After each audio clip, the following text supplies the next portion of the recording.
Hi again, junk journalers. It's Laura from Hyperstamper, and this is journal number 2, the week of August 1st, set of 10 that are going up on Etsy. So this is a sweet, sweet book, and I mean, I couldn't have asked for a greater title than The Good Companions for this particular lithograph that I've put on here. This lithograph is from the 1920s, and it's from C.M. Bird, and it was printed by the Knapp Company. And this one is titled The Man in the Moon, down here. And it's the two little children looking out at the stars and the moon, with the man in the moon there. It's absolutely wonderful. It's on its original mat. Again, like the last one I had last week, which sold, unfortunately, or fortunately for the person who got it. You can remove that if you want to find out how to safely do that. Just you can message me. And I just put a little bit of cheesecloth on here and some trim and some vintage buttons. And because the rest of it I just left alone. It's just pretty as it is and well aged.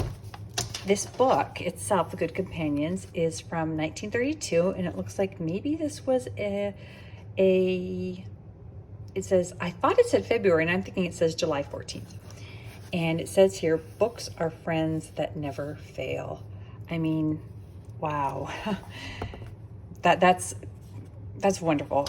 And the aging of the pages, it's just fantastic. I have no words for that. It's just perfect. Perfect. So I left the original pages in here from the front of the book.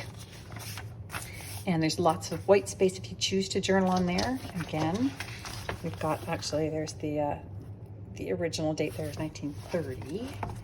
And let's take a little trip through this book. There's some tea-dyed pages that I put in the book, and I hand-stamped them, but everything else is original antique and vintage ephemera from books. I had a comment from somebody who thought I was just using old pamphlets, and these come from books. I'll actually show you the books as I go through. This is from a DIY craft book for children, and it is from the 50s. This is from a 1945 dictionary page. That one's of an oboe. Just some clusters throughout. This is 1930s Monopoly money. And just a nice little title here, The Story of Her Life and Work. And I also put a little vintage Canadian stamp there of the Queen. And speaking of the Queen, here's her partner, the Prince. And this is from the 1950s when he came to Canada with her. Another great vintage dictionary page. There's a little kilt.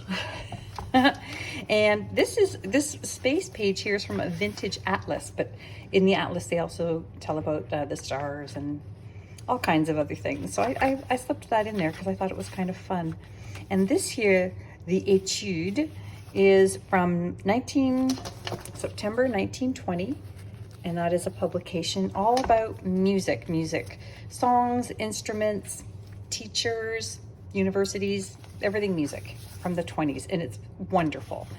I made this pocket out of a vintage dictionary page, and in it I put a tag that I made out of very, very old music sheets, and this is from 1907, March 8, 1907, and then this page behind it is from the late 1800s, so it's kind of fun.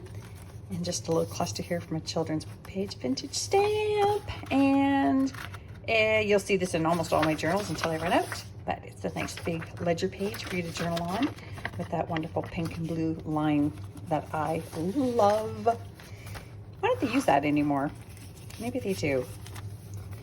Here is a great little, I just cut this out of a magazine because it had great craft advertisements, and I figure anybody who likes to junk journal probably also likes crafts a lot. So that's a really fun little piece to go through. And back here, I just put in a very old ad from a newspaper. I know it's just really kitschy, and I thought it was fun. So you could use that to decorate another page, or just have it because it's awfully fun. And I decorated this one with some vintage pattern tissue. Stamped a bit there. Look at this dashing young man here in this dictionary page for lapel. And over here, I made this out of an antique book page. And this is a lovely postcard from, I believe this one is 19 1910 to 1915. And there's that flip side of that children's craft book. Another cluster here.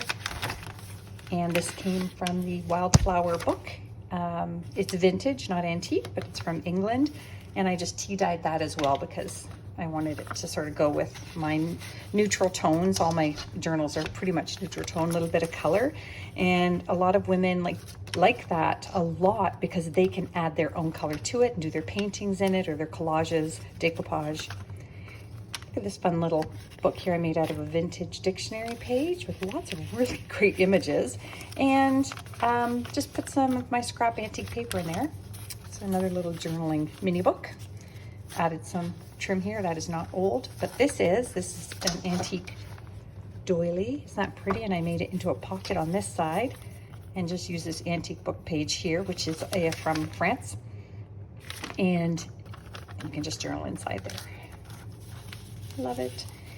And oh, this is a lovely page out of it's actually an English garden book. Isn't that fun? And this is another wonderful page out of a children's book. And it's called, I think it's just called Children's Stories. And here is a 1898 lithograph. And this would have been from Kyoto, Japan. So somebody would have traveled there and picked this up as a souvenir, maybe. Or they bought it here just as learning all the different places because it is in English on the back. Anyways, it's super old, it's super beautiful, and those are very collectible. On the flip side, I have a Pearl's shop receipt from the 1950s from Cincinnati, Ohio. And more of my textured spines, signature spines inside the books. There's the other side of that beautiful doily. And another antique book page here, a blank page. They're hard to find, especially all nice and aged naturally. More blank pages for you to journal on. And this is a little tiny dictionary page from the 40s. And in here, it is from a book called A Guide to the Opera from the late 1800s. And this one is hilarious. Andreas Duppel as Siegfried. And it says down here, 1899. And again, on the back, you can journal on that. This was actually a journal, The Guide to the Opera, that a wonderful woman purchased in the States, and she loves it. So I'm happy that it found a good home. This is a lovely children's story about these people here are washing an elephant. And I know elephants are also something people really collect a lot now. This is November 1946, Theater Arts. They just had the best illustrations back in the 40s, honestly. To me, very, very modern for their time. And this is a fantastic post office ledger. And this one is, I think, from, 1938. So really wonderful entries in that journal. Look at this. Look at, say Merry Christmas with gift subscriptions to the Theater Arts magazine. Isn't that wonderful? And this came from the French Almanac, 1938, from Paris, France. Sorry, I always like to point that out. And let's see here. Let's keep going. Oh yes, another wonderful children's book page. That Paris Almanac page is from May, by the way, 1938. It's double-sided. And this is just another antique page that I covered up, kind of a page that only had type.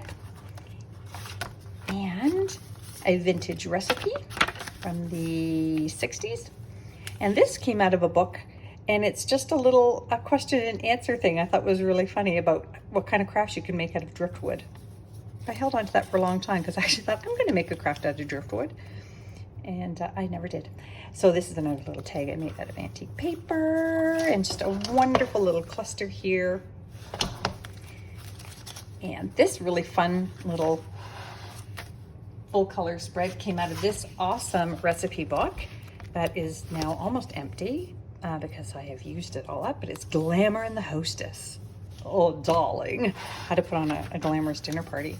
Vintage sewing pattern, and this wonderful billboard somebody a very long time ago put this into a protective casing, but look at this original cover.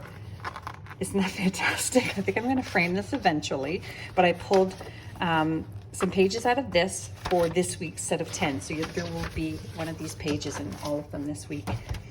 And it's just got the best advertisements in it. Just so much fun about vaudeville and fairs and pitchmen and medicine men. I made a little belly band here out of an antique book spine and just put a little cluster here on another antique piece of paper for you to journal on top of this 1930s music paper. And that brings us to the end. So that is on Etsy, and I hope you enjoy it. Don't forget to subscribe so you can see my journals before they get on Etsy. And it's etsy.com/shop/hyperstamper with a capital H. And I hope to see you again soon. Bye for now.